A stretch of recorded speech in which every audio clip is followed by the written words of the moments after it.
안녕하세요. 저는 30대 후반에 접어든 아들을 하나 키우고 있는 주부이자 강인한 엄마입니다. 뭔가 제 소개부터 시작하고 이야기를 하려고 하니 신입생 때 첫 자기소개를 했던 날들이 새록새록 떠오르면서 부끄럽기도 하고 그러네요. 어디서부터 이야기를 해야 할까 고민이 많이 들긴 했지만 상황을 제대로 이해시키려면 제가 처음부터 끝까지 속임없이 이야기를 하는 편이 좋을 것 같다는 생각이 들었습니다. 제가 살아온 배경부터 차근차근 풀어나갈 텐데 중간에 지루하다고 제 사연을 끝까지 들어주시지 않는다면 아주 후회하실 거라는 것부터 미리 이야기하겠습니다. 그러면 제가 어쩌다가 이곳을 찾아와 임금님 귀는 당나귀 귀를 하게 되었는지 시작해 보도록 하겠습니다. 혹시 청취자 여러분들은 고물상을 운영하는 집에 대해서 어떻게 생각하시나요? 가난하고 더럽고 하루 벌어 하루 먹고 산다고 생각을 하시는 분들이 대부분일 거라 생각합니다. 하지만 그것은 폐지를 줍고 푼돈을 바꾸는 일을 하시는 분들이시고 고물상 자체를 운영하는 집들은 대부분 엄청난 알부자나 다름없습니다. 꽤 비싼 금속들을 다루고 그것들을 대부분 현금으로 큰 사업체에 넘겨 녹여팔 수 있게 처리를 하기 때문에 큰 고물상들은 하나의 중소기업이나 다름없다고 하죠. 중소기업과 다른 점이 있다면 현금으로 거래를 해서 은근히 뒤로 챙기는 돈이 많다는 것과 금속 수입에 차질이 생기면 고물상들의 값이 엄청나게 뛴다는 것입니다. 저희 아버지께서는 할아버지 세대부터 물려받으신 고물상을 이어받아서 운영을 하고 있으셨는데 개인 사업자 치고는 엄청나게 큰 고물상이었습니다. 어릴 때는 저희 집이 고물상을 운영한다는 것을 한마디로 표현하자면 정말 쪽팔렸습니다. 우리 아빠는 이상한 집게발이 달린 큰 중장비를 이용해서 고물을 실어 날랐거든요. 다른 아빠들은 화려한 차를 타고 다니는데 우리 아빠는 항상 상처가 엄청나고 먼지에 뒤덮인 중장비를 끌고 다닌다는 게 못내 부끄럽고 싫었습니다. 사실 고물이라는 게 말맞다나 더럽고 오래되고 낡은 것들을 취급하다 보니 꼭 거지들의 소굴에서 사는 것 같은 기분이 들어서 부끄러워 친구들에게 꼭꼭 숨기고 다녔습니다. 더 어릴 적에는 우리 아빠가 일하는 곳이라고 고물상에 데려가서 술래잡기도 하고 놀았는데 그때마다 친구들 옷이 엄청나게 더러워지고 그랬거든요. 기름때가 묻기도 하고 더럽고 냄새가 나니까 친구들 부모님께서 저랑 놀지 말라고 하기도 하셨고 어느 날부터 친구들이 저를 피한다는 걸 알게 된 이후로 절대로 먼저 이야기를 하지 않았습니다. 집에 갈 때도 주위를 꼭 살폈고 혹시라도 아빠의 일터에 심부름이라도 가게 되는 날에는 모자도 눌러쓰고 몸을 잔뜩 웅크린 채 황급히 들어가서 물건만 전해드리고 나왔습니다. 친구들이 알아봐야 소문만 더럽게 나지 저에게 이득이 되는 것이 하나도 없었으니까요. 하지만 아무리 조심한다고 해도 꼬리가 길면 밟히는 법 아니겠습니까? 하루는 엄마의 심부름으로 고물상에 갔다가 반 친구에게 들키고 말았던 것입니다. 고물상에 들어가는 저를 보고 뭘 하나 싶어서 따라 들어왔다가 제가 아빠한테 달려가는 것을 보고 고물상집 딸이라는 것을 알게 된 것이죠.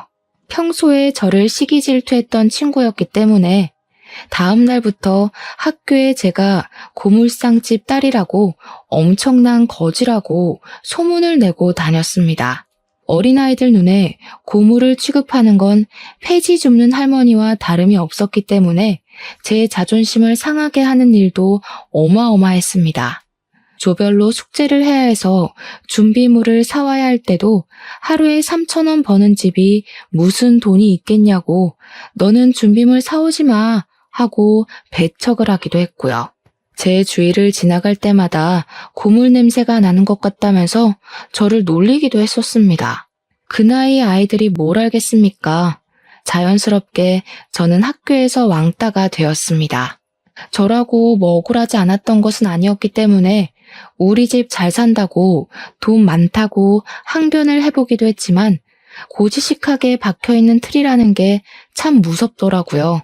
어찌나 어린 아이들의 말이 잔인한지 저에게 떡볶이를 사 먹을 수 있다고 전부 부자는 아니라며 부모님이 집에서 밥 대신 라면을 주는 것 아니냐고 무시를 했습니다. 처음에는 하나하나 반박을 했지만 시간이 지날수록 저도 점점 무시를 하고 지내게 되었고 그렇게 고등학교 시절까지 모두 마치게 되었습니다.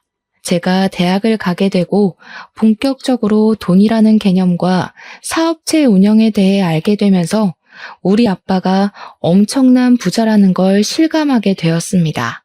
고물상을 하나 운영한다는 것이 웬만한 중소기업의 순이익에 맞먹는 돈을 번다는 것을 말입니다.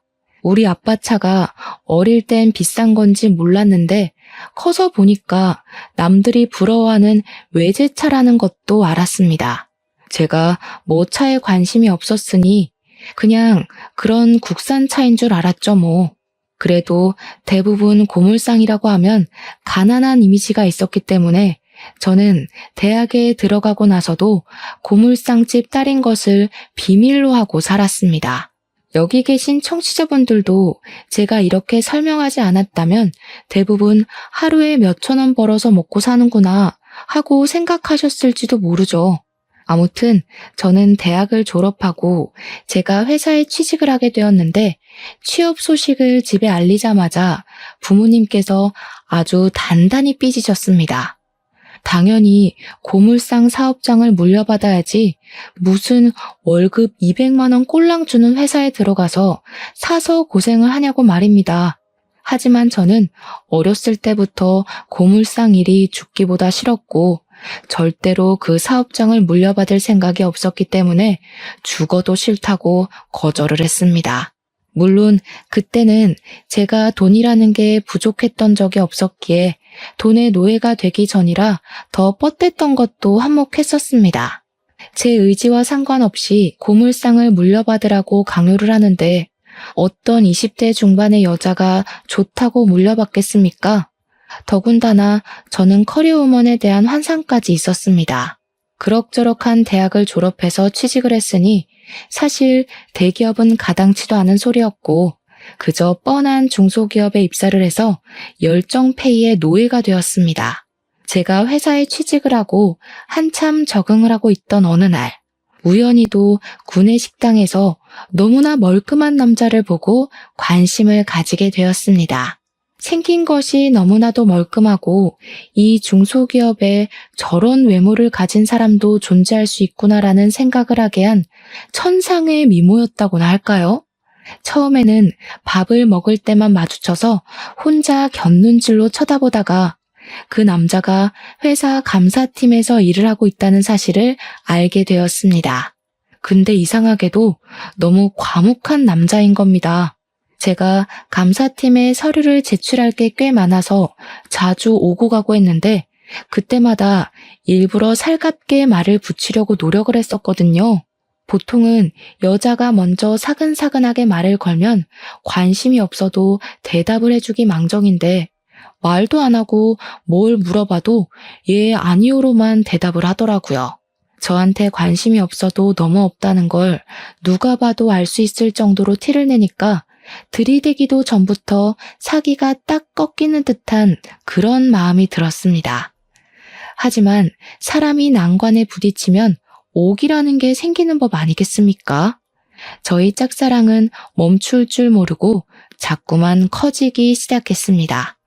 참 눈치도 없게 커져버린 제 마음을 졸이게 하면서 먹먹하게 하기도 하고 아무튼 저는 그 남자 때문에 가슴앓이를 하며 힘들어했습니다. 제가 그 남자만 보면 시선을 떼지 못하고 힐끔힐끔 쳐다보면서 안절부절 못하니까 우리 팀 주인님께서 저에게 슬쩍 그러시더라고요. 감사팀에 윤지혁 씨가 잘생기긴 했지? 저는 주책맞게도 바로 너무 잘생기셨다고 어쩜 저렇게 키도 크고 얼굴도 잘생기고 완벽할 수 있겠냐고 여자친구도 당연히 있겠죠? 하면서 말을 했습니다.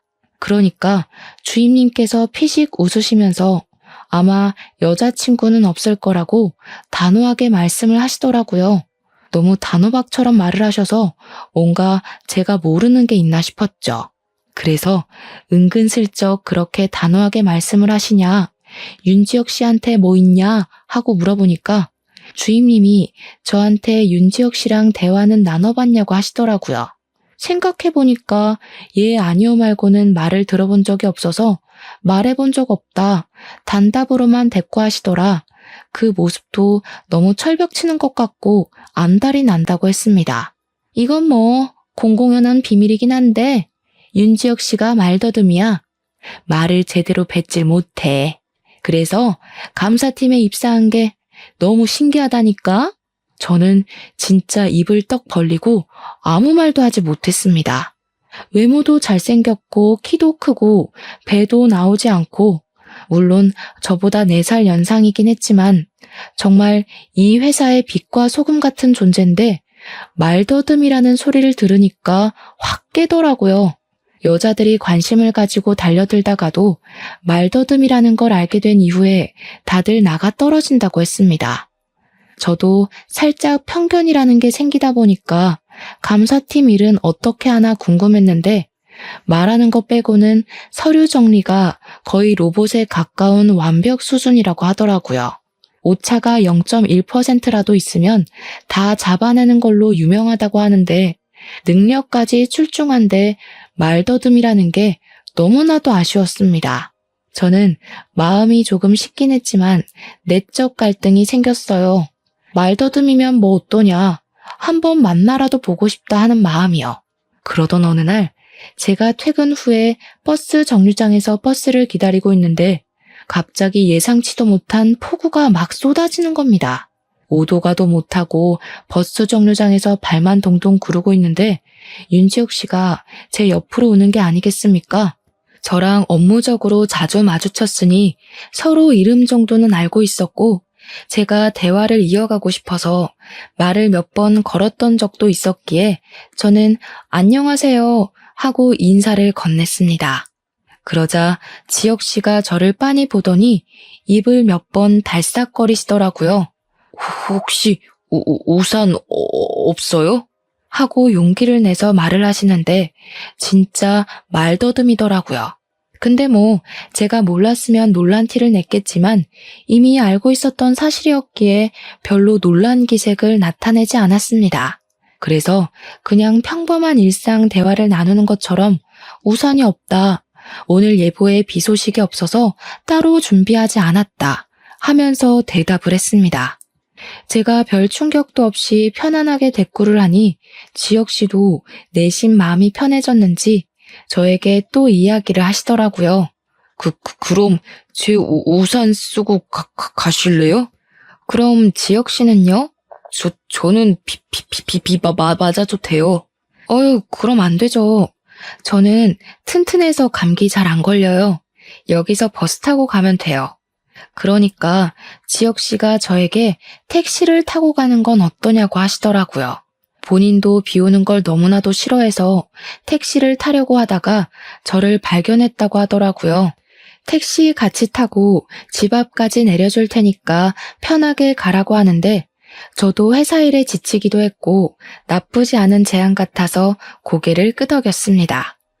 제가 부모님이랑 사는 아파트 지하 주차장까지 굳이 택시로 데려다 주셔서 저는 덕분에 비 한 방울 맞지 않고 집으로 돌아올 수 있었습니다. 그런 사소한 배려가 너무 멋있고 좋더라고요. 순간 말더듬이면 어떤가 싶은 마음에 감사하다고 문자를 보냈습니다. 지혁 씨도 문자로는 말을 더듬지 않으니 소통하기 더 편한 것 같았습니다. 제가 또 이것저것 질문하고 대화를 이어나가는데 선수거든요.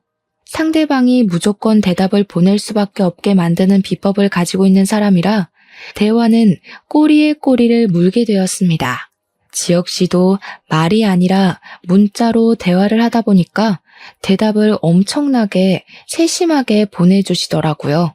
저는 일부러 지혁 씨에게 용기를 내서 데이트를 하자고 과감하게 보냈고 어쩌면 당연하게도 지혁 씨는 데이트는 어려울 것 같다면서 저에게 거절의 의사를 표현하셨습니다. 순간 차였다는 부끄러움도 있었지만 이상하게 오기가 생겨서 지혁 씨에게 왜 데이트하기 싫은 거냐고, 혹시 말을 더듬어서 그런 거냐고 숨김없이 물어보았습니다. 저는 그런 거 전혀 신경 쓰지 않는다고, 만약 지혁 씨가 그게 불편하고 신경이 쓰이면 우리 만나서도 문자로 대화를 하자고 쿨한 척 보냈습니다. 그러니까 예상도 전혀 하지 못했던 전화가 걸려오는 게 아니겠습니까? 문자는 꽤 했지만 통화는 처음인지라 떨리는 가슴을 부여잡고 전화를 받았습니다. 근데 지혁 씨가 그런 말을 하더라고요. 자기가 말더듬이라서 상처도 많이 받았고 사람들 사이에서 많이 치여서 힘들었었다고요. 저랑 대화를 나누는 게 즐겁고 편하고 좋았지만 막상 데이트를 하는 내내 자기가 말을 더듬으면 저도 떠날 것 같다고, 실망할 것 같다고요. 처음에 비 오는 날 말을 걸었을 때 대놓고 놀라는 티가 전혀 없어서 호감이 생기긴 했지만 자꾸 만나다 보면 자기가 부끄러워질 것이라고 이야기를 하더라고요. 순간 지혁 씨가 얼마나 사람들의 눈치를 보면서 자랐을지 안쓰럽기도 하고, 그런 지혁 씨를 품을 여자가 하나도 없었다는 게 참 가슴 아팠습니다. 그래서 저도 요즘은 언어 치료 같은 프로그램이 잘 되어 있지 않냐고, 지금이라도 노력해보면 호전이 될 수도 있으니 포기하지 말자고 했습니다. 혼자 치료를 받는 게 부끄럽다면 저랑 같이 하자고, 노력하면 완벽하지 못해도 나아질 수 있지 않겠냐고, 나는 지혁 씨가 부끄럽지 않으니까 만나보고 싶다고 했습니다. 제 저돌적인 고백이 지혁 씨에게 잘 먹힌 건지 저에게 수줍게 그럼 같이 노력해 줄 수 있겠냐고 하더라고요. 지혁 씨와 연애를 하면서 알게 된 사실인데 알아주는 명문대를 졸업한 아주 똑똑한 사람이었더라고요. 하지만 말을 더듬는 것이 어릴 때부터 지속되어 온 일이었고 대기업 면접을 볼 때마다 말을 더듬는 바람에 족족 떨어졌다고 하더라고요. 그래서 어쩔 수 없이 받아주는 중소기업으로 오게 된 것이고요. 집안에서는 당연히 명문대를 졸업한 아들이 대기업에 들어가지 못하자 엄청나게 실망을 하고 구박을 줬다고 하더라고요. 공부를 잘하면 뭐하냐, 어차피 말더듬인데 하면서요. 친척들까지도 병신이라면서 손가락질을 하면서 놀려대는 바람에 지혁 씨의 자존감은 완전히 무너져서 바닥을 찍었다고 했습니다. 지혁 씨에게는 형이 하나 있었는데 형이 똑똑하기는 했지만 지혁 씨보다는 좋은 대학을 나오지 못했고 뭐든 조금씩 뒤처지는 분이셨대요. 그래서 부모님은 자연스럽게 성적이 더 좋은 지혁 씨에게 기대를 걸게 되었고 그만큼 지혁 씨에게 실망도 크게 한 것이었습니다. 저는 그런 지혁 씨의 이야기를 듣고 나서도 별로 아랑곳하지 않았고 연애를 이어갔습니다. 저랑 연애를 하는 동안에도 꾸준히 언어 치료를 받기 시작했는데 조금씩 나아지곤 있었지만 완벽하게 고칠 수는 없었습니다. 치료사도 말하기를 일종의 버릇처럼 굳어진 것 같다고, 아마 본인이 자각하지 못하는 사이에도 버릇처럼 말을 더듬는 것 같다고 했습니다. 무의식 속에서 나오는 말버릇이 가장 위험한 것이라며 아무리 뇌로 생각을 하고 말을 한다고 해도 자연스럽게 나오고 신경을 너무 쓰게 되면 말 자체를 못하게 될 수도 있다고 하더라고요. 하지만 저희는 포기하지 않고 꾸준히 노력을 하고 있었습니다. 그렇게 1년이라는 시간을 함께 보냈고 금방 헤어질 것이라고 예상했던 회사 사람들은 저에게 인내의 어머니라며 박수를 보냈습니다. 어떻게 말더듬이랑 사귈 수 있냐며 신기했는데 처음에는 그냥 웃어넘기던 말들이 어느 날 문득 지혁 씨를 더 움츠러들게 한 원인이 될 수도 있겠다는 생각이 들었습니다. 자각을 한 뒤로부터 웃으며 넘겨지지 않았고 저는 저에게 인내의 어머니라고 부르는 사람들이랑 치고받고 싸우기 시작했습니다. 우리 지혁 씨를 고작 그런 단어로 표현하지 말라고, 저에게 큰 감동 같은 사람이고 소중한 사람이니 우습게 보지 말아달라고 말입니다. 그 소식을 들은 지혁 씨는 저를 꼭 안아주면서 선물 같은 사람은 바로 저라면서 어디서도 저 같은 사람은 두 번 다시 만날 수 없을 거라며 자기 인생의 행운이라 표현해 주었습니다. 그리고 저에게 결혼을 하자며 프로포즈를 했습니다. 본인이 더 좋은 조건의 회사로 이직을 할 수 있을지 모르겠지만 절대로 굶겨 죽이는 일은 없게 하겠다고 결혼하자고요. 그때 저도 솔직히 말을 해야 하나 조금 고민이 들었죠. 우리 집이 사실은 개 부잣집 고물상을 운영하고 있다고 말입니다. 하지만 제가 물려받아서 운영을 할 것이 아니었으니 굳이 입 밖으로 꺼내지 않았습니다. 저희는 결혼을 결심하고 나서 드디어 양가에 인사를 드리러 가기로 결정을 내렸습니다. 저희 부모님은 지혁 씨 앞에서는 내색하지 않으셨지만 지혁 씨가 돌아오고 난 뒤에 어떻게 남자를 데리고 와도 말더듬이를 데리고 오냐면서 저를 엄청나게 혼내셨습니다. 생긴 게 정말 연예인 뺨치게 잘생겨서 우리 부모님께서 속으로 우리 딸에게 이런 재주가 있었나 싶었는데 인사를 듣자마자 파사삭 식은 거죠. 평소보다 긴장을 한 탓인지 더 말을 더듬었거든요. 부모님께서는 지혁 씨의 이름도 제대로 알아듣지 못해서 이름만 3번을 물어보셨습니다. 그러니 지혁 씨도 당황을 엄청나게 하고 말았고 싸늘해진 분위기 속에서 결혼 이야기를 꺼내니 부모님 속이 말이 아니셨겠죠. 부모님께서는 말더듬이도 유전 아니냐고 절대로 결혼을 반대하겠다고 했지만 저는 딱 잘라서 지혁 씨가 아니라면 결혼을 하지 않겠다고 선언했습니다. 당연히 저희 부모님은 황당해 아무 말도 하지 못하셨죠. 처음에는 화를 내다가 달래기도 하셨습니다. 네가 뭐가 부족하냐 말씀하시면서요. 부족해서가 아니라 그냥 서로 잘 맞으니까 결혼하겠다고 하는 거라고 했죠. 엄마, 아빠, 오늘 지혁 씨가 긴장을 해서 말이 더 심하게 더듬어진 거야. 평소에는 저 정도로 심하지 않고 언어 치료도 받고 있어. 거기다가 정말 대단한 사람이야. 지혁 씨네 집에서 말을 더듬는다고 손가락질하고 놀려대고 상처를 줬었대. 자기 가족에게도 상처를 받은 사람인데 엄마랑 아빠는 사랑으로 감싸줄 수 있지 않을까? 저의 간곡한 부탁에 부모님께서는 못 이기는 척 2번 지혁 씨를 더 만나보게 되었고 3번째 만남에서 사람 됨됨이가 된 것 같다면서 마지못해 결혼을 허락해 주셨습니다. 제일 큰 산을 통과했다고 생각하니 시댁의 허락은 사실 별거 아니라고 생각을 했죠. 그래서 시댁에 인사를 드리러 갔는데 저를 보자마자 그러시더라고요. 그래, 부모님은 뭐 하시니? 알고 보니 시부는 제약회사 임원이시고 시모는 초등학교 교장까지 마치신 뒤 정년퇴직을 하셨더라고요. 자기네 집안은 명문이다 하시는데 무슨 명문에 그리 목숨을 거시는지 뭐 하는 집안이냐고 계속 물어보시는데 부모님 직업을 숨길 수도 없고 해서 솔직하게 고물상을 운영하신다고 말씀을 드렸습니다. 그러니까 시모가 엄청나게 기겁을 하시면서 놀라시더라고요. 고물상? 그 고물 모아다가 돈 받고 파는 그거? 근데 처음에도 말씀드렸듯이 저희 집이 금속이나 철 이런 걸 다루기 때문에 고작 몇천 원 단위로 떨어지는 건 아니거든요. 순이익만 따지면 지금 다니는 회사만큼은 나올 것 같은데 몇천 원 취급을 하시면서 이야기를 하니 저도 더 설명하고 싶은 마음이 뚝 떨어지더라고요.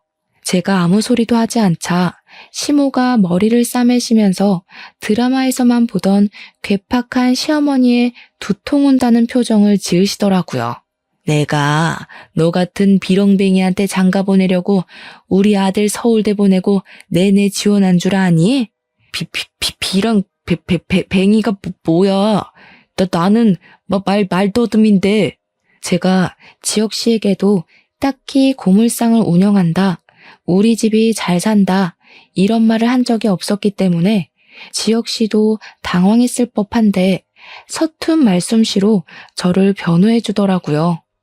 지혁 씨는 눈 하나 깜빡하지 않고 직업이 뭐 어떠냐, 귀천 없다, 사람 됨됨이만 되면 된 거 아니냐, 나도 하자 있다 하면서 쉴 새 없이 말을 했습니다.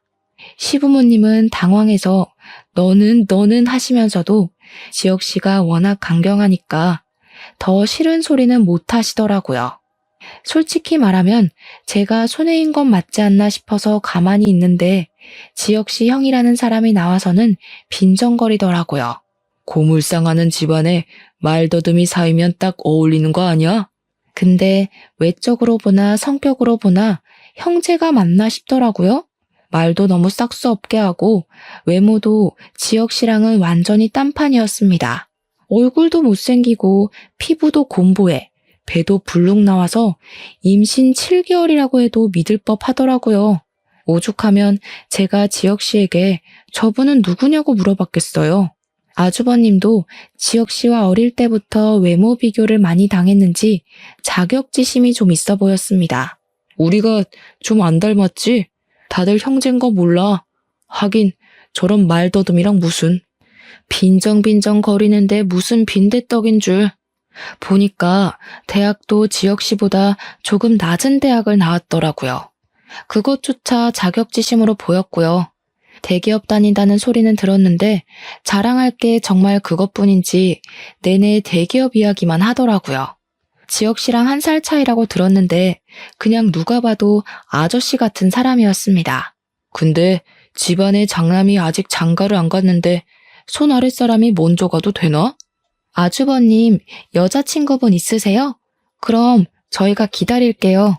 여자친구 없다는 게 또 자존심이 상했는지 콧김만 뿍뿍 내뱉더라고요. 생긴 게 못생겨서 그런지 모태솔로라고 지혁 씨가 슬쩍 말을 해주더라고요. 시부가 제약회사 임원이라 집에 돈은 좀 있어 보이긴 했지만 그게 전부는 아니니까 뭐 충분히 모태솔로일 수도 있겠다 싶었습니다. 시모는 계속 고물상에 꽂혀서 집안이 마음에 안 든다고 성에 안 찬다고 제 면전에 대놓고 말을 했습니다. 지혁 씨는 제 손을 꼭 잡고는 시부모님에게 선언하듯 이야기를 했습니다. 내가 이 집에서 얼마나 힘들게 자랐는지 알아주는 사람은 이 사람 하나뿐이야. 지혁 씨는 지금도 가족들은 자기가 말을 더듬는다고 무시하고 경멸의 말을 쏟아붓는데 저는 유일하게 말 더듬는 걸 보고도 놀라지 않았던 사람이라고 말을 해줬습니다. 본인에게 은인 같은 존재이자 고마운 사람이기도 하며 선물이기도 하다고 없어서는 안 될 소중한 사람이라고 말입니다. 만약 허락을 해주지 않는다면 집안과의 인연을 모조리 끊어버리고 둘이 간소하게 결혼식 올리고 살겠다고 시부모님께 결정을 제대로 내리라고 협박조로 말을 했습니다. 시부모님께서는 그 말에 놀라서 두 분 다 절대로 천륜을 끊는 건 안 될 소리라고 하시고 아주버님은 피식 웃더라고요. 재수씨, 능력이 아주 좋네. 여자라면 치를 떨던 내 동생 입에서 저런 소리가 다 나오고. 저는 대꾸해주고 싶지 않아서 그냥 씩 웃어주고 말았는데 그게 자기를 무시한다는 느낌으로 받아들여진 건지 기분 나빠하더라고요. 저희가 강경하게 나오자 양가에서는 어쩔 수 없는 허락을 해주셨고 저희는 정말 행복한 결혼식을 올릴 수 있게 되었습니다. 물론 그 과정이 순탄하지 않았죠. 시댁에서 제가 마음에 들지 않는다는 티를 상견례 자리에서 아주 팍팍 내셨거든요. 지혁 씨가 상견례 중간에 벌떡 일어나서 자리를 끝내자고 할 만큼 화를 냈기에 넘어갔지.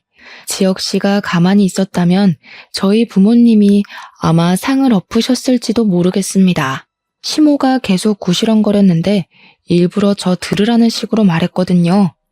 우리 아들이 명문대를 나와서 차만 아가씨랑 결혼하고 살 줄 알았더니 우리 아들이 말을 조금 더듬어서 그렇지 외모도 훌륭하고 아나운서 하라는 말을 그렇게 들으면서 자랐는데 자식 낳으면 우리 아들 얼굴 닮으라고 내가 기도라도 올려야겠네.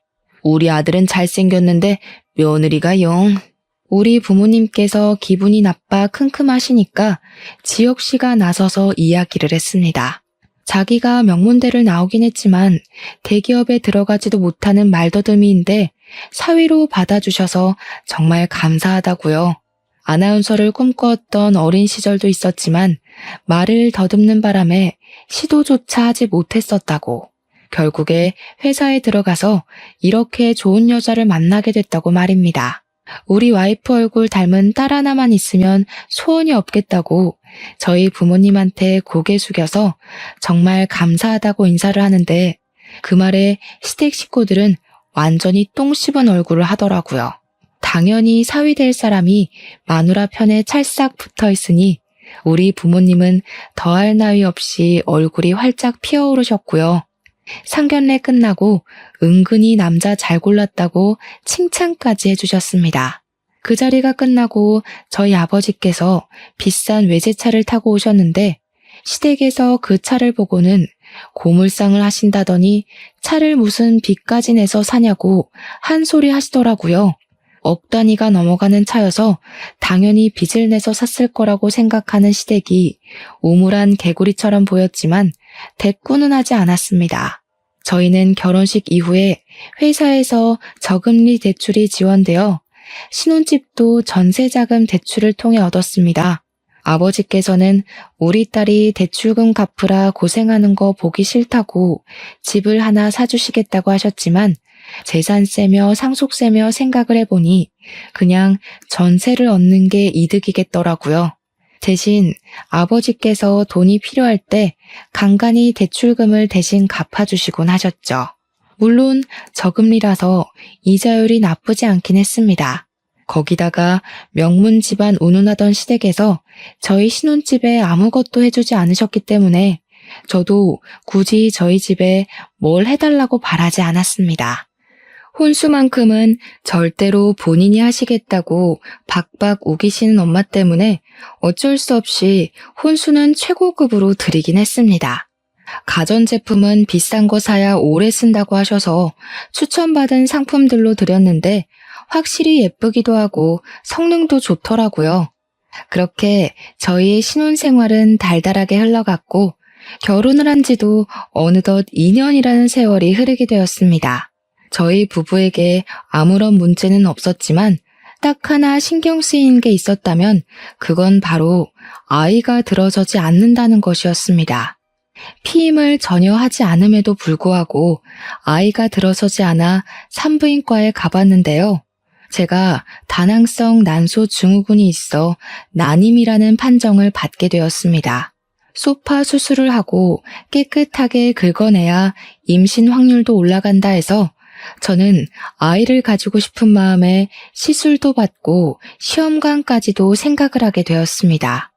제가 그렇게 몸을 회복하는 동안 그 사이에 아주버님께서 결혼을 하겠다며 여자를 데리고 오셨습니다. 아주버님의 소개로는 명문대를 우수한 성적으로 졸업을 한 여자이며 아주 똑똑해서 배울 게 많은 여자라고 하셨습니다. 하지만 관상이라고 하죠. 얼굴을 딱 봤는데 얼굴이 상당히 사납게 생겨서 좀 무섭다고 해야 하나? 그러니까 딱 봐도 센 언니 같은 느낌이 물씬 풍겼습니다. 저는 솔직히 눈 마주치고 조금 쫄았어요. 와, 잘못하다가는 시모의 시집살이보다 더한 형님살이가 시작될 수도 있겠다 하면서 긴장을 하게 됐죠. 식장에 들어가기 전까지는 남녀 사이는 모르는 거니까 하고 생각을 하고 있었는데 아주버님이 그러시는 겁니다. 이 사람 임신했어요. 지금 10주래. 그러니까 우리 하루빨리 결혼해야 됩니다. 임신을 했다는 말에 시부모님은 발등에 불이라도 떨어진 사람 마냥 부랴부랴 결혼식 준비를 시작하셨습니다. 저희가 아이가 오랜 시간 들어서지 않았기 때문에 드디어 첫 손주를 본다고 기분이 좋아지신 시부모님은 아주버님이 살 신혼집까지 마련을 해주셨습니다. 손주가 혼수라는데 당연히 이 정도는 해줘야 한다면서 저에게는 임신도 못한다고 떡하니 임신을 해서 오면 얼마나 좋냐고 하는데 어이가 없었습니다. 장남이니까 더 해주고 싶은 마음이 들 수도 있겠지만 우리 남편도 아주버님 댁만 집을 못 해준 게 못내 서운했는지 차별하는 거 아니냐고 한 소리 하더라고요. 형님이라는 그 여자는 저보다 2살이 어린 여자였는데 자기가 형님이라고 저에게 꼬박꼬박 존댓말을 써줬으면 좋겠다고 하더라고요. 저야 학렬로 윗사람이니 그렇게 하겠다고 했는데 정작 형님은 저에게 반말을 찍찍 하시더라고요. 근데 그 느낌이 조금 귀여운 반존대가 아니라 싹수 없고 싸구려 같은 느낌이 물씬 풍기는 게 상당히 별로였습니다. 거기다가 명문대를 우수한 성적으로 졸업했다고 했으면서 상식이 조금 부족한 듯한 느낌도 들었고요. 시댁 단톡방에서 이런저런 이야기를 하는데 갑자기 형님이 뜬금없는 소리를 하지 않겠습니까? 모르는 게 산책이죠. 누구 개를 산책시켜요? 웬 모르는 개? 제가 대꾸를 하니까 형님이 그것도 모르냐는 식으로 모르는 게 산책이라고 속담 몰라?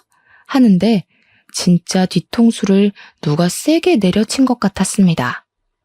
모르는 게 상책이라는 말을 글쎄 모르는 게 산책이라고 쓴 것이었습니다. 저랑 남편이랑 둘 다 농담한 거겠지? 하면서 입을 떡 벌렸어요. 아주버님은 땀까지 막 붙여가면서 우리 와이프가 순수해서 그래 하면서 방어벽을 세우는데 순수한 거랑 무식한 거랑은 차원이 다른 이야기 아닙니까? 명문대 출신의 대기업을 다니다가 임신을 하는 바람에 일을 그만두게 되었다고 경력 단절이라면서 이야기를 하는 사람이 이런 상식도 모르는 게 말이 되나 싶고요. 시댁에서는 명문대 출신의 대기업 다니던 형님을 무슨 상전 떠받들듯이 금이야 오기야 해주셨거든요. 거기다가 임신까지 했으니 시부모님 눈에서 꿀이 뚝뚝 떨어지셨죠. 우리 큰아들 때문에 그 좋은 회사도 퇴직하고 아유 마음 아파서 어쩌면 좋아? 우리가 더 잘해줄게. 우리 능력 좋은 맏며느리. 시모가 예쁘다 예쁘다 해줄수록 기고만장해지는 형님을 보면서 수상함을 느낀 건 저랑 남편뿐이었습니다. 왜냐하면 요즘은 대기업에 입사하는 것조차 힘든 일이기 때문에 만사까지 보통은 일을 하고 육아휴직을 하고 복직을 하고 이게 짜인 루트잖아요. 그 힘들다는 곳에 취직까지 한 사람이 고작 결혼과 임신 때문에 직장을 그만둔다는 게 말이 안 된다 싶었죠. 그리고 우리 아주버님이 뭐만 하면 쩔쩔매는데 그게 형님한테 쩔쩔맨다기보다는 뭔가 숨기는 사람처럼 시부모님 눈치를 보는 느낌이 물씬 풍겼습니다. 가끔은 저와 남편의 눈치까지 보는 듯 했고요. 형님은 가끔 가다 무식을 자랑했고 그때마다 아주버님이 수습을 하셨습니다. 형님은 뱃속의 아이가 아들이라며 더욱더 시부모 앞에서 콧대를 세웠고 시간은 흘러 임신 8개월이 되었습니다. 그리고 그때 저에게도 정말 귀한 아기 천사가 찾아오게 되었습니다. 시댁에 가서 소식을 전하니 시부는 겹경사라며 좋아하셨고 시모도 티는 내지 않으셨지만 내심 좋아하셨습니다. 여태 저를 무시하고 그러셨으니 대놓고 좋은 티는 내지 않아도 자연스럽게 올라가는 입꼬리는 숨기지 못하시더라고요. 재수씨, 임신했다고? 축하해. 말더듬이 안 되게 조심하고 태어나자마자 언어 치료부터 받아야 하는 거 아니야?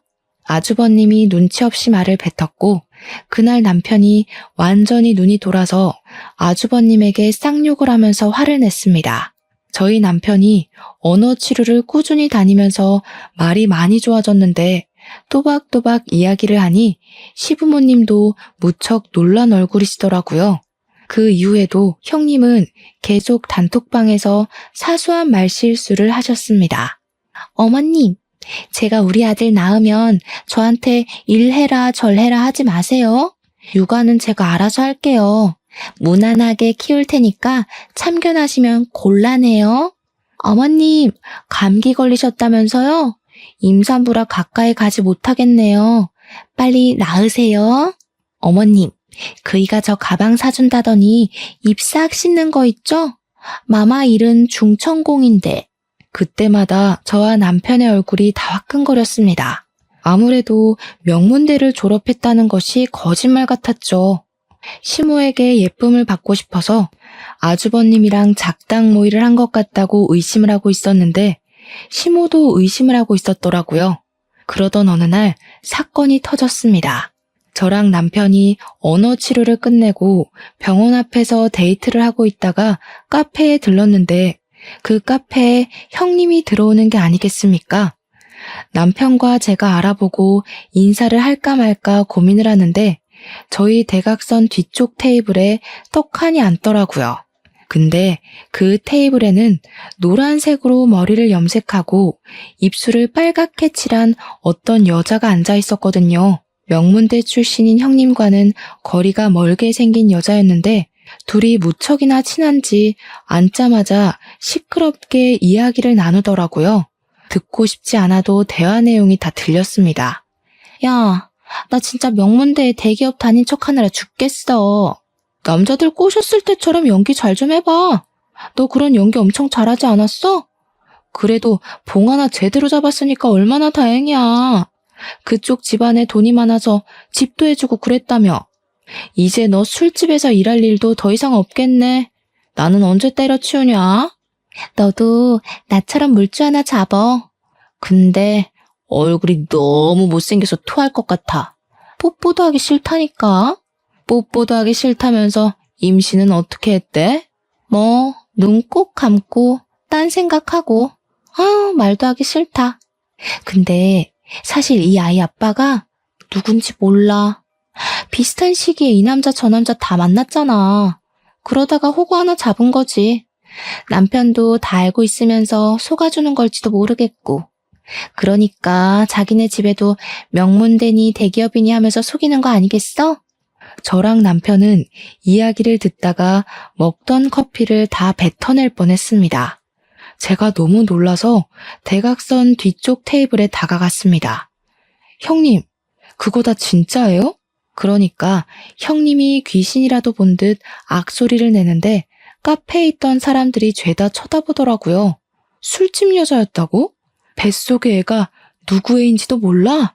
와, 진짜 제정신 아닌 거 아니야? 시부모님도 아셔야겠어요.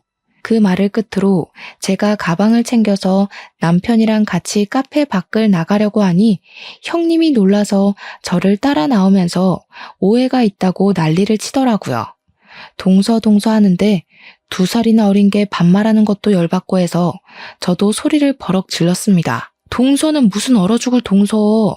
말 놓지 마. 나보다 어린 주제에 누구를 속여? 그러니까 제 어깨를 확 잡아채면서 저를 밀치는데 제가 뒤로 나자빠지고 말았습니다. 근데 제가 정말 어렵게 아이를 임신한 몸이지 않겠습니까?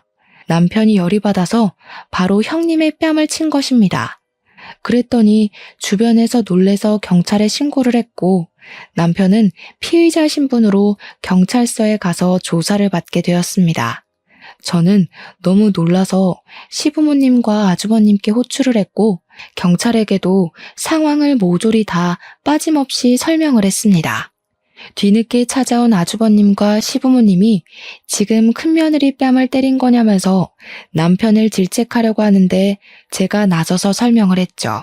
이 여자 대기업은커녕 술집 여자라면서요?